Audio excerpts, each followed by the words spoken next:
Good evening, everyone, and welcome to the TV6 Digital Desk live stream. My name is Molly Birch, and I'll be taking you through a recap of today's headlines.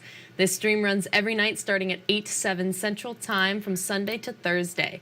Feel free to comment and ask any questions you have in the chat as you feel like it, and I'll do my best to answer those questions as we go and after the stream as well. With all of that business out of the way, let's take a look at our first story for tonight. Snow River Mountain Resort in Wakefield is set to open the first high-speed chairlift in the UP. The six-pack chairlift is called the Voyager Express. It's part of $15 million in upgrades to the resort.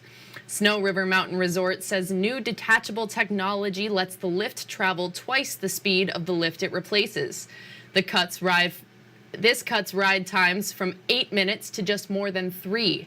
A grand opening celebration is set for Saturday from 1 to 4 in the afternoon Central Time. The resort's Summit Chalet also has new renovations. A Marquette County snowmobile club is partnering with a Marquette County Sheriff's Office, all in the name of safety. On Wednesday, December 27th, the Forsyth Snowmobile and ATV Club will host a free snowmobile safety course with deputies. Riders of all ages are encouraged to attend and will learn how to operate a vehicle and emergency tips. The club president says this is a good opportunity to enjoy the outdoors. We live in the Upper Peninsula. Typically, we're sitting in about 3 feet of snow at this point in time. And being inside and being on electronics is a fine thing, but being outside and getting exercise and seeing our backcountry it's what a beautiful thing we have here in the UP. To sign up for the course, go to uppermichigansource.com or the TV6 and Fox UP mobile news app. And while the calendar may say December, the lack of snow is delaying many winter sports. A warmer start to this year's winter season caused a delay in snowmobiling on popular trails. While some areas in the UP have seen more snow than others, that doesn't mean people can jump on their sleds and go. The owner of the Maple Ridge Resort in Michigami says slow start to winter may not have a big impact now, but it could affect business later in the season. Thus far, it hasn't been a huge impact to us. However, not having snow on the ground means people are looking ahead into January and February and wondering if there will be enough snow for future travels. So we're getting a lot of calls on what do the conditions look like? Do you have any snow? What's your cancellation policy if there is no snow? Businesses encourage riders to be patient this season and are confident snow will come. And winter break for college students is almost here, but not everyone goes home for the holidays.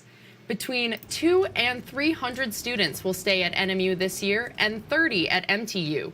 Some are international students while others stay for their jobs. While many university programs will shut down over break, both schools will have several resources available. The library will be doing a 24-hour pop-up food pantry as well, and then we do have professional staff and residence assistants who will be in the residence hall through break to support the students with anything they need. The P4X Center is open, the food pantry is open. They limit their hours a little bit, but they're still open during the break because there's a need. Both universities encourage students who stay on campus to be safe and enjoy holiday break.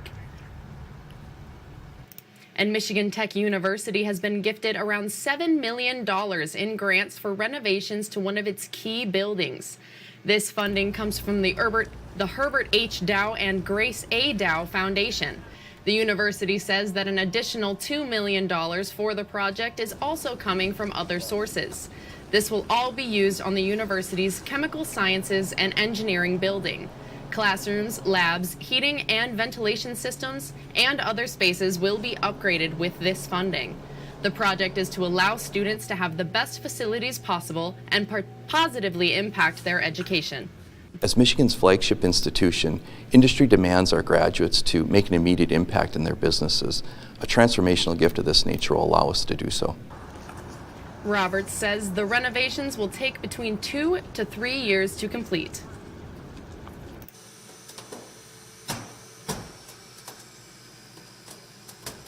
And we have new information tonight about how the Iron Mountain Fire Department can respond to car crashes. The department unboxed 3 new Jaws of Life tools this morning. TV6's Iron Mountain Kingsford Bureau reporter Blake Ryerson shares how the new equipment will make the fire department faster and more effective when seconds matter and your loved one's life could be on the line. One of the Iron Mountain Fire Department's new extrication tools uses 8,000 pounds of force to easily bend this car door in half. The department bought 3 extrication tools, commonly referred to the Jaws of Life, after getting a $41,000 grant from Michigan's Office of Highway Safety Planning. Iron Mountain Deputy Director of Fire Services, Jeff Friedenstab, says the new tools will make the department more effective at saving lives. These new battery-operated tools allow us to do things that our old tools wouldn't. Our old tools are reliant on a gas motor. Looks like our video cut out there. My apologies. Looks like some technical difficulties, but we'll just move on to our next story. The Gogebic County Sheriff has a new 4-legged addition to the team. The new canine, Debwe, is a 2-year-old Labrador Retriever. His responsibilities include searching for narcotics, as shown here during a training exercise. He will also assist in searching for missing individuals. Gogebic County's undersheriff says this is the first canine the county has had in 15 years. Dwebe's handler says he's able to take the canine out to build connections with the community. Outside of his normal duties for the sheriff's office, he's still just a normal dog, except he does some things for us that makes our job a little bit easier and the county a little bit safer. The undersheriff says they were able to raise nearly $35,000 in donations to purchase Debwe. He says he appreciates the continued support from the community.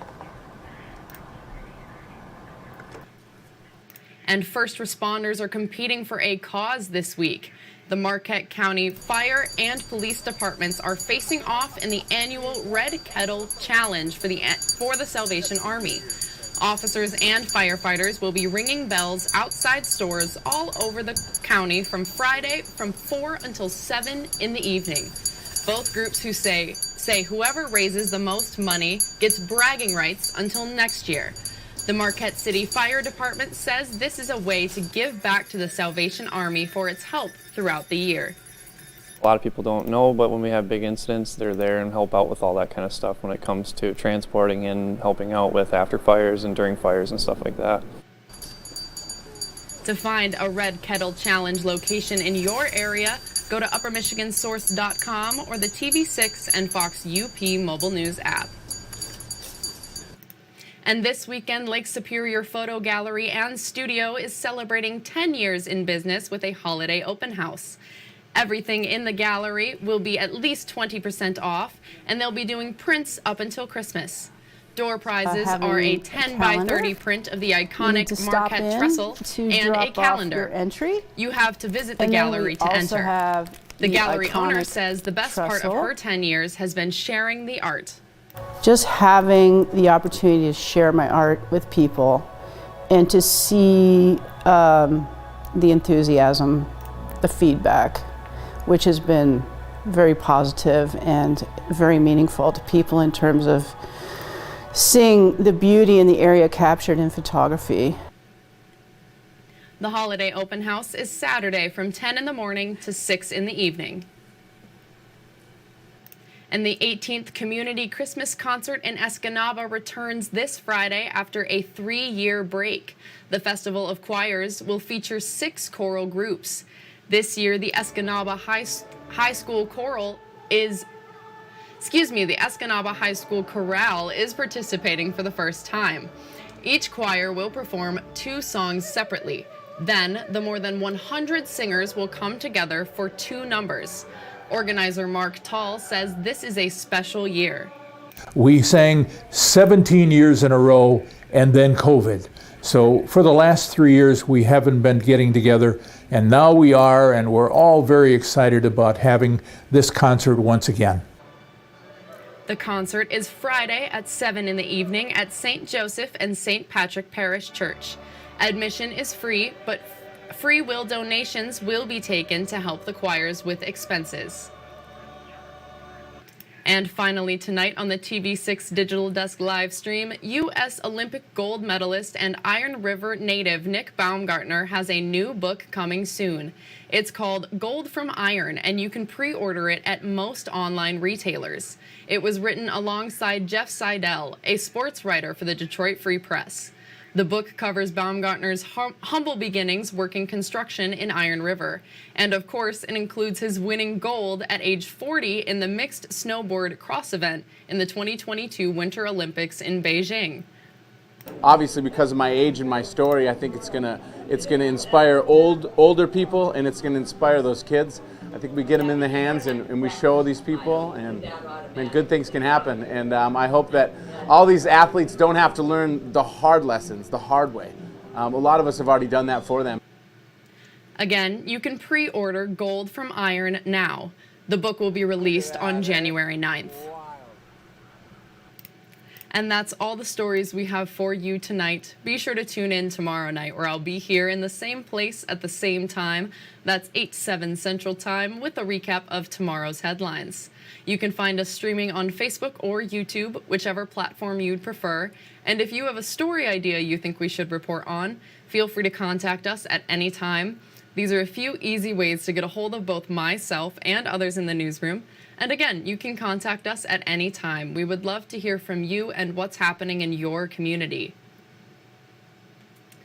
Thank you all again for joining me live at the TV6 Digital Desk. Have a great rest of your night.